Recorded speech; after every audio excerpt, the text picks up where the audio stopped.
So what's up mga katito, nagbabalik na naman tayo. Tagal-tagal nating napahinga sa sa pagbibideo, pagbablog. So nandito tayo ulit ngayon sa Bukid Jambul, sa taas na naman tayo ng ng hill. So kasama ko yung kabayan natin dito, ayan. So shoutout ka. Hiking Gamers Mervin Arellano. Yun, kaganda naman ang pangalan, Kagara. Ay nga pala sa mga taga-Kalamba, taga-Kalambayan, taga-Kabuyaw din. Shoutout Kabuyaw.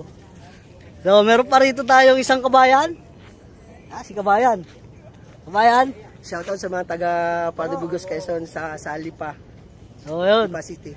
Sa mga taga-Kalamba dyan. Ayun, nakita kami rito. So incidente lang.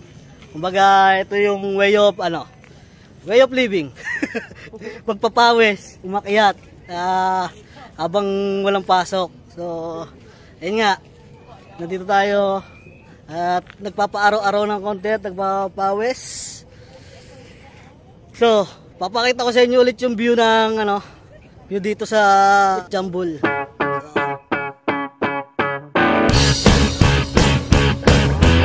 Scenery, oh. Kitang-kita nyo naman. So, maraming mga nag-ano rito, naakyat, lalo na pag umaga. Kasi nga nag-exercise, yan. Ito yung pinaka lifestyle diet ng mga tao rito. So, we're in Pinang nga pala, Pinang Island. So, papakita ko ulit sa inyo yung view dito. So medyo tanghali na, pero kanina pa ako dito, hindi pa sikat yung araw. So yan, medyo blurry kasi parang mausok ngayon.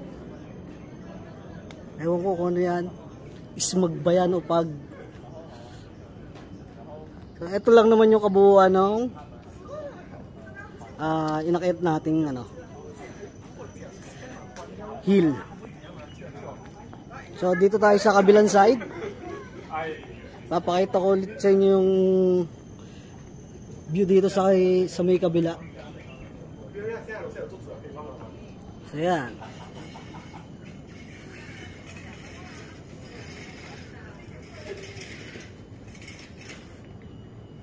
So ganito lang talaga yung rito, gawain. So pagkaakyat, pahinga. Pwede rin namang mag-picnic dito kung gusto mo. So yan, mga may equipment dito ng pang gym.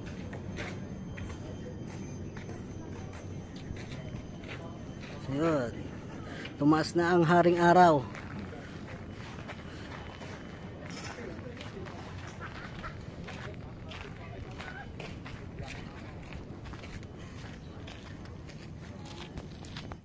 So ayan na nga mga katito, so ginala ko na kayo dito sa taas.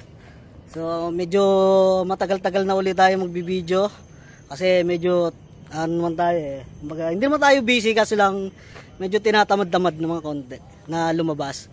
So hanggang sa mga susunod nating video, i-follow nyo ako, paki-hit na rin yung like button, tsaka yung i-share nyo na rin yung mga videos ko.